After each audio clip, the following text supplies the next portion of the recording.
buenos días para todos nuestros televidentes. Bienvenidos a una nueva edición del programa educativo Pruebas Judiciales. El día de hoy hablaremos sobre los principios, su respectiva clasificación y el dinamismo de la prueba. En sentido amplio, se designa como prueba a todo el conjunto de actos desarrollados por las partes, los terceros y el propio juzgador, con el objeto de lograr la obtención del cercioramiento judicial sobre los hechos discutidos y discutibles.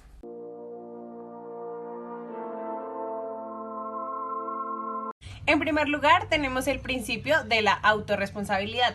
Este se encarga de que las partes cumplan con el aporte correspondiente a la carga de las pruebas.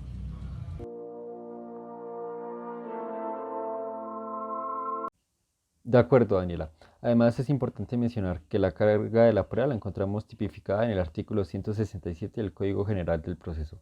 Por otro lado, tenemos el principio de la veracidad de la prueba. Este se encarga de verificar que las pruebas sean ciertas y concretas.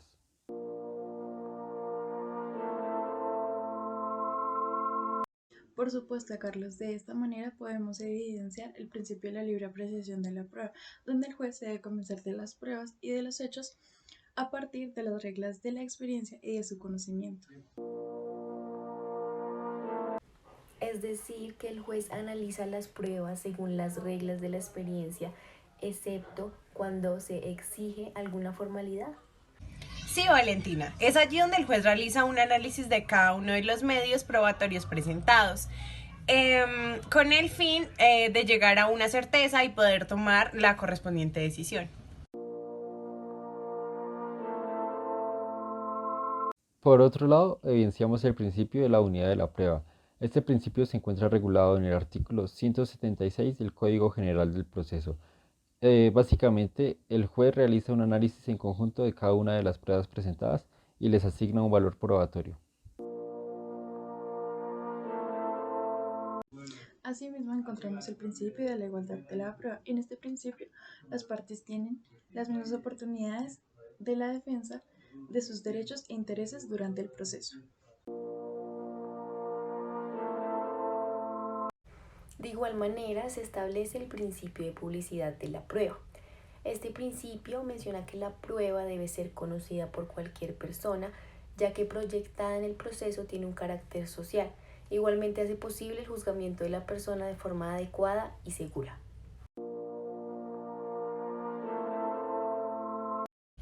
De igual modo, el principio de formalidad o socialización, pues en este establece que la prueba para ser aprendida requiere el cumplimiento de unas formalidades que son de modo, tiempo y lugar, y pues además debe estar exenta de vicios como error, fuerza y violencia. También ubicamos el principio de libertad del proceso de prueba.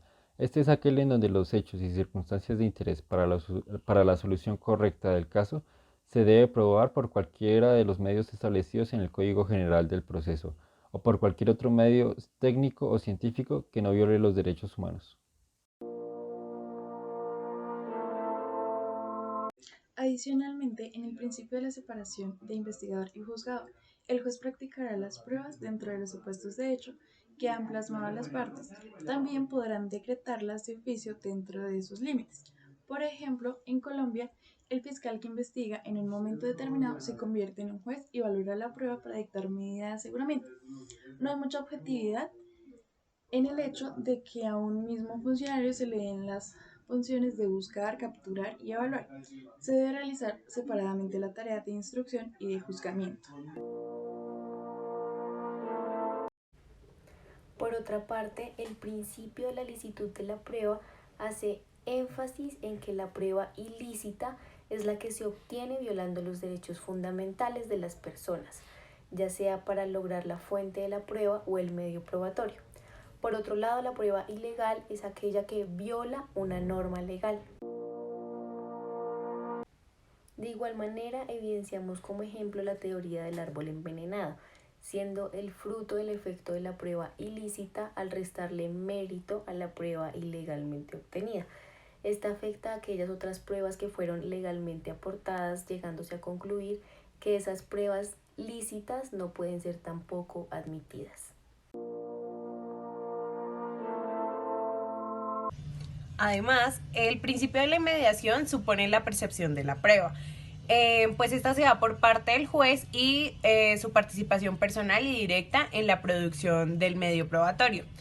Por otra parte, tenemos la inmediación subjetiva en la práctica de pruebas llamada personal. Pues esta es el interrogante a los testigos. Y por otro lado, la inmediación objetiva, que esta es en la cual el juez observa situaciones, circunstancias, documentos, objetos y de este modo se habla de una inspección judicial. Por otra parte, el principio de la necesidad de la prueba plantea que la prueba es vital para demostrar los hechos en el proceso. En cuanto a esto, el juez basará su decisión en las pruebas que son aportadas de forma oportuna y legalmente en el proceso. Si no cumple con estos requisitos, no existe en el mundo jurídico el juez.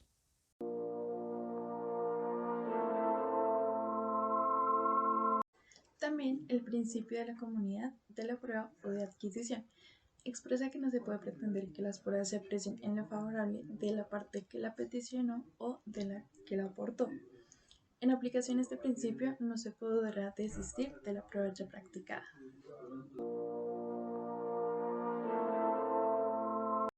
Por consiguiente, tenemos el principio de la contradicción de la prueba. Es allí donde la parte contra la cual se postula, se opone o aporta una prueba debe conocerla, y la prueba no puede ser valorada o apreciada si no se ha celebrado con conocimiento de parte. O sea, que al proceso no pueden ingresar pruebas a escondidas o a espalda de la contraparte. La contradicción se da en tres momentos: momento de asumir el medio probatorio, momento de presentar alegaciones y momento de formulación de recursos. No obstante, en el principio de empleo de las reglas de la experiencia, pues aquí se evidencia que el juez en la valoración de la prueba pues debe emplear las reglas de la experiencia. ¿A qué me refiero con esto? Pues la aplicación en concreto de la experiencia que tiene el funcionario. Es importante tener en cuenta las siguientes funciones de las reglas de la experiencia. Una de ellas es hacer la valoración de los medios probatorios. Otra es indicar los hechos que están por fuera del proceso por medio de otros en la formación de la sentencia para integrar definiciones ilegales. Esto sería la buena fe. Y por último, las reglas de la experiencia deben ser conocida y adquirida por el aplicador y debe ser de conocimiento social. Finalmente, nos topamos con el principio del derecho a la prueba. Esto significa tenerlo con relación a las pruebas lícitas que no sean obtenidas por medio de un delito. La Constitución Política consagra este principio en su artículo 29, al expresar que se puede presentar o controvertir pruebas. Este derecho se manifiesta en el derecho a asegurar la prueba, en el derecho a que se admita la prueba, en el derecho a que el medio probatorio sea practicado, en el derecho a que el medio probatorio sea valorado y en la obligación del funcionario a explicar los elementos de los medios probatorios. Se debe estudiar la aplicación de los principios dentro de los procesos.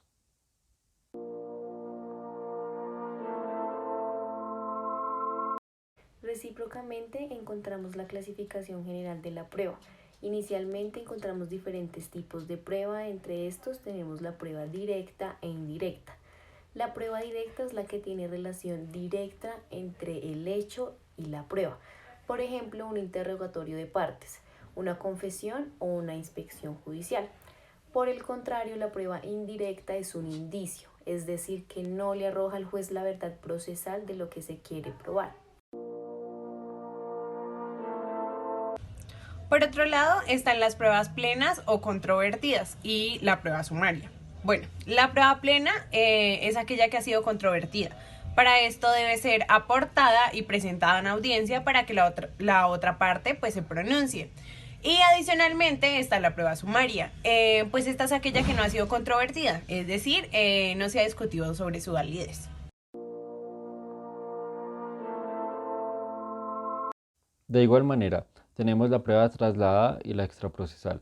La primera es aquella que se practicó en otro proceso y extraía a este. La segunda es aquella que se presenta fuera de audiencia de manera previa o concomitante. Es importante tener en cuenta que esta solicitud se debe presentar al juez.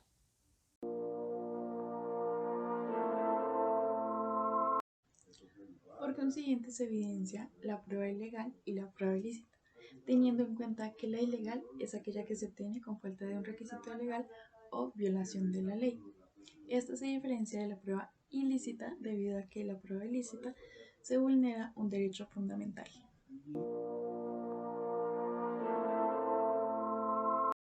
Para concluir con este tema, tenemos las pruebas formales y sustanciales, donde la formal le da la facultad al juez de tener el pleno conocimiento sobre los hechos que se pretenden demostrar.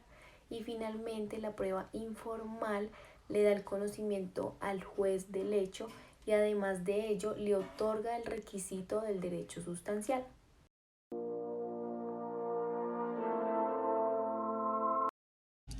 Y como última temática, decíamos el dinamismo de la prueba. En cuanto a este, podemos decir que distribuye la carga procesal de las partes, facultando a las partes de aportar la prueba que se les facilite, pues debido a este proceso.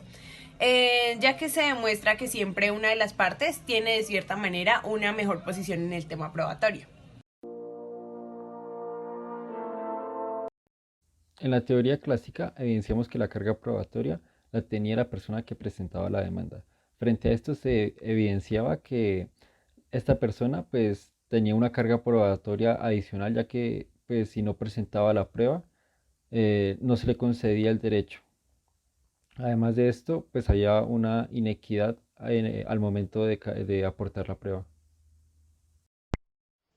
En busca de solución a esto, se le otorga al juez iniciativa probatoria para que decrete pruebas pertinentes, útiles y conducentes. Esto basado, por ejemplo, en el artículo 42, numeral 2, y en el artículo 169 del Código General del Proceso. Por otro lado, en las cargas probatorias dinámicas, las cuales se aplicaban especialmente en la jurisprudencia administrativa, pues aquí el juez evaluaba a las partes para establecer quién estaba en mejores condiciones técnicas para que ésta hiciera este aporte a la prueba en este proceso. En caso de que esta parte no aportara la prueba, se daba por cierto, pues esto traía consigo una carga desproporcionada ya que se vulneraban las garantías procesales. Además, es importante hacer énfasis en la iniciativa probatoria del juez, en donde el juez puede pedir pruebas de oficio, pero se debe tener en cuenta que ante esta petición del juez no procede recurso. Todo esto con la finalidad de que el juez tenga la certeza al momento de tomar su decisión y actúe más durante el proceso. En cuanto a esto, es importante mencionar unas diferencias que surgen de este tema. Primero, la obligación procesal ante la ejecución no procede sanción sino coerción, mientras que en el deber procesal el incumplimiento genera una sanción. Y por último, en la carga procesal el incumplimiento acarrea consecuencias, pero no se impone una sanción o una ejecución forzada. En cuanto a esto, es importante mencionar algunas características. Una de ellas, pues la obligación y el deber son relaciones pasivas y pues la carga es una relación jurídica activa. La segunda, pues en la obligación existe un vínculo jurídico entre el sujeto pasivo y otra persona o el Estado, lo cual no existe en la carga. La tercera podría ser que en la obligación se limita la libertad del sujeto pasivo, mientras que en la carga pues se conserva completa libertad de orden de su conducta. La cuarta podría ser que en la obligación y el deber existe un derecho de otra parte a exigir su cumplimiento, cosa que no sucede en la carga. Según el artículo 167 del Código General del Proceso, le incumbe a las partes probar el supuesto hecho de las normas que consagra el efecto jurídico que ellas persiguen. No obstante, según las particularidades del caso, el juez podrá, de oficio o a petición de parte, distribuir la carga de la prueba durante su práctica en cualquier momento del proceso antes de fallar. exigiendo probar determinado hecho a la parte que se encuentre en una situación más favorable para aportar las evidencias o esclarecer los hechos controvertidos.